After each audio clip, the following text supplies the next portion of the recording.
Ce schéma suivant montre l'estomac sur sa face ventrale avec l'ensemble de sa vascularisation artérielle et en association le grand omentum.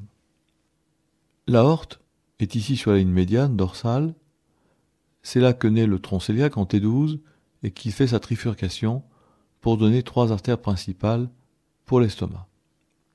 Il y a donc l'artère coronaire stomachique, l'un des 3 éléments qui divisent le tronc cœliaque, l'artère coronaire stomachique avec son trajet concave vers le bas et qui atteint la petite courbure.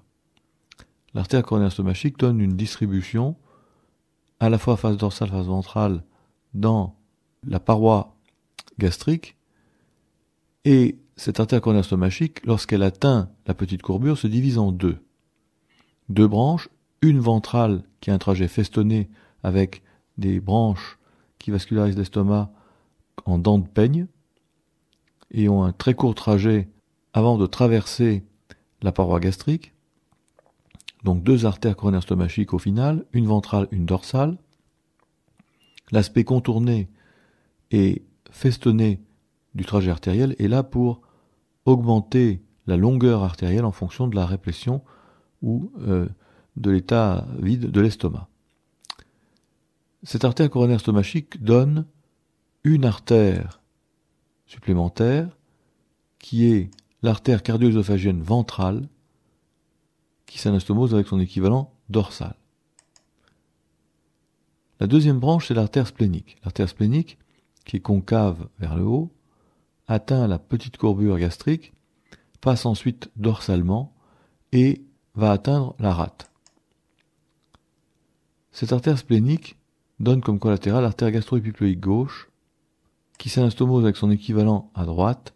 L'artère gastro-épiploïque gauche reste plus à distance du bord de la grande courbure gastrique. Elle donne des artères terminales, là aussi en dents de peigne, mais à la fois pour la face ventrale et la face dorsale. L'artère hépatique commune est la troisième branche. L'artère hépatique commune devient artère hépatique propre lorsqu'elle a donné sa division, l'artère gastro-duodénale. L'artère gastro-duodénale passe en arrière du premier duodénum et pratiquement à son contact.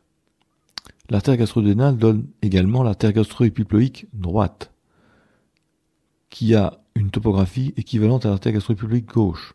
Les deux s'anastomosent d'ailleurs et permettent la vascularisation de la grande courbure gastrique.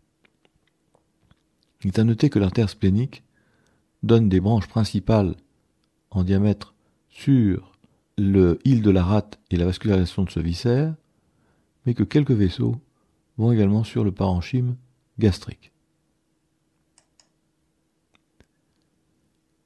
Le grand omentum fait partie intégrante de l'estomac. Dans son développement, s'est développée cette partie de péritoine qu'on peut utiliser pour de multiples compléments chirurgicaux, et ce grand omentum contient plusieurs feuillets de péritoine qui sont très richement vascularisés. En effet, à partir des artères gastro-épiploïques, droite et gauche, on peut voir sur le schéma des arcades artérielles qui se réunissent tous en distalité sur le grand omentum par l'arcade de Barkov. C'est donc un tissu conjonctif, en partie graisseux, qui a un système vasculaire indépendant de l'estomac au final. Ce grand omentum a ses vaisseaux, ses propres vaisseaux. Il est, avec également ses propres veines pour le retour veineux, riche en système lymphatique, et bien souvent, c'est le tissu qui va recouvrir une zone de brûlure, une zone d'amputation ou une zone de difficulté vasculaire.